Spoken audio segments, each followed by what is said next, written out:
Did the member for Makerfield know that he was going to have to find £5 billion for the Prime Minister's plan? I'm proud of this Labour government, and any Labour Prime Minister would stand behind this plan. What's the one question the Prime Minister does not want to be asked? Well, from today, it seems, what does Andy Burnham think? It's the only thing anybody's really interested in, and it's the one thing Keir Starmer really doesn't want to answer at all. And you were in the chamber for Prime Minister's questions. There was an empty seat, wasn't there? So the man of the moment wasn't even there. So he wasn't there. I'm guessing he's up in Manchester. He prefers Manchester. He's probably sorting out the number 10 of the North, whatever that means. But there was a conspicuously empty seat, and I've chosen to believe that it was being held for Andy Burnham whilst Keir Starmer's keeps his warm for him. We all know that he is leaving this mess to his successor, so can he confirm that the member for Makerfield has agreed to fund the shortfall? Prime Minister. Mr. Speaker, what they did was to cut defence spending. When they came into power, defence spending was 2.5%. What did they do? They cut it to 2.3%, a cut. But on welfare, what did they do? They put it up by £88 billion. So we'll take no lectures from them about either welfare or defence. So I will ask again, because he didn't answer the question, Mr. Speaker. Did the member for Makerfield know that he was going to have to find £5 billion for the Prime Minister's plan? Prime Minister. Mr. Speaker, when I became Prime Minister 2 years ago, this country spent £54 billion a year on defence. Because of the decisions we've taken, that will rise to £80 billion a year by 2029. That is a real terms increase of 27%, transforming our armed forces. They just try to pretend the 14 years they were in power never really happened. We're in power, we're recording investment in defence and security. I'm proud of this Labour government, and any Labour Prime Minister would stand behind this plan.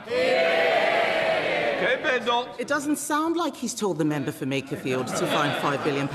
And talk me through Kemi's performance. Defence. That was the word on her lips. It was, but it was delivered with kind of a degree of exasperation from Kemi. And normally she's very sort of hostile. She kind of goes for Keir Starmer. But you kind of got the feeling today that she didn't really see the point in having too mean to Keir, because he's on the way out.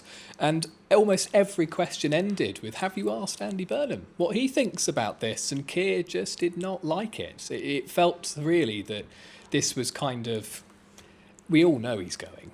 He's up to one more of these, I think, and then he's done. And Kemi was kind of, you got the feeling she was sat there thinking, this is great, but come on, I want to speak to the real boss, and that's Andy Burnham. Because as you said right there, this is his second last PMQs. Next week, the Prime Minister will be at NATO to flout his new defence plan, which has a lot of questions over that £5 billion funding gap.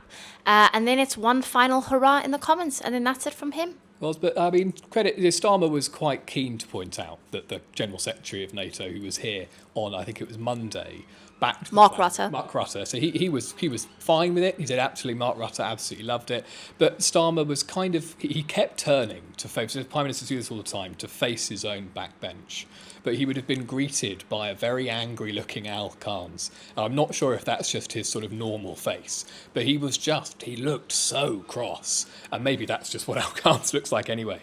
But every time Starmer turned around, he very quickly decided that actually looking at Kemi Badenoch was probably more palatable than looking at the furious face of Al Carnes, who resigned because the defence investment plan, he said, wasn't giving the armed forces enough money. And wherever he looked, he was kind of surrounded by people who didn't like him very much. He had Kemi opposite him, he had Al Carnes behind him, and then who arrived a bit late was John Healey, who was standing, because MPs can't come in and sit down without the Speaker's permission, so he was standing by the door. So everywhere. And John Healey, that's the former Defence Secretary who quit over a lack of military funding in the plan. He did, and he was just standing by the entrance, sort of everywhere Starmer looked. He looked forward, there was Kemi. He looked to his right, there was John Healey, and if he dared turn around, Al Carnes was there glaring at him as well. It tells you everything you need to know when the leader of the opposition is the friendlier face as opposed to your backbenchers. And they enjoyed a bit of a joke at Ed Davies' expense at the beginning. There's some dispute going on over the building of a hospital, and the Lib Dems raised this. They got one of the first questions, and this Lib Dem MP stands up and says, "Oh, you're not building my hospital," and Starmer comes back and says, "That's because you would rather protect a golf course. We're building hospitals. The Lib Dems are protecting golf courses. Nothing is more Lib Dem." And Kemi and the Tories sort of erupted with laughter. I'm not sure Ed Davey found it very funny. Well, he did say he didn't want to associate himself with those remarks, didn't he? He distanced himself rapidly. Everyone in my constituency of Surrey Heath wants a new Frimley Park hospital, but the chosen site, the last remaining fragment of the ancient Frimley Common, is wholly inappropriate. It's inaccessible, behind multiple schools, and environmentally devastating. But worse, over recent weeks, I've received deeply troubling evidence that the preferred relocation site was known and being openly discussed by local political figures in 2023 before the official site selection process had even begun. The entirely reasonable conclusion, Mr. Speaker, is that this project has been compromised from the outset and the site predetermined. I think the Prime Minister would agree that this is no way to begin a multi-billion-pound public procurement process. So would the Prime Minister please step in? Would the Prime Minister please step in, commission an urgent independent review? I think the Prime Minister's got the question. Well, Mr. Speaker, his NHS Trust has identified their preferred site for the new Frimley Park Hospital, and detailed technical work can now start. And let's be frank about this hospital. The Tories promised 40 new hospitals with no funding and no delivery plan, and we've had to fix that. His hospital, thanks to Labour investment, is at the front of the queue. It will be one of the first in the country to be rebuilt.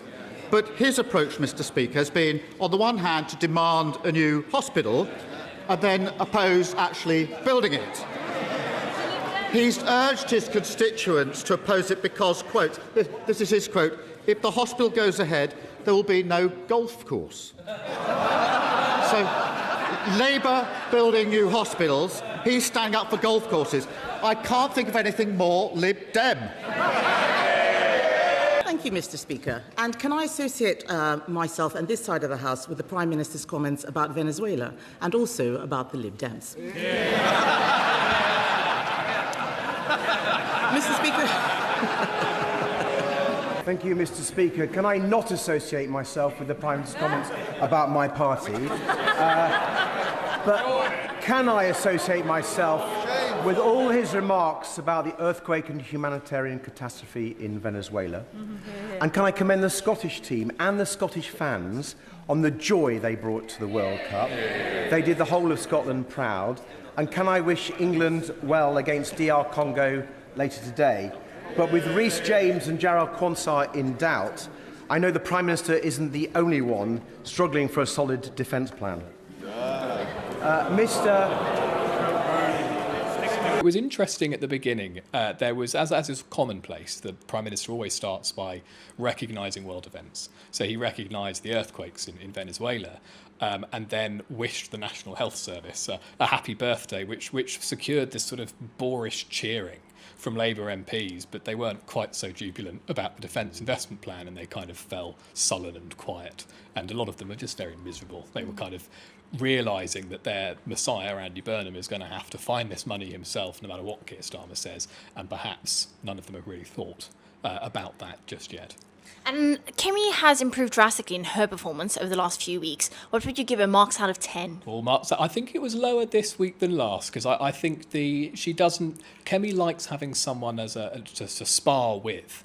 And when you know that he's going to step out of the ring in 2 weeks and somebody else is coming in, she must be thinking ahead to Andy Burnham. You know, how do I perform well against Andy Burnham? So I'm going to give her a 6 out of 10 this week. So it's a low score, and I think Starmer did quite well, mostly because he doesn't care anymore.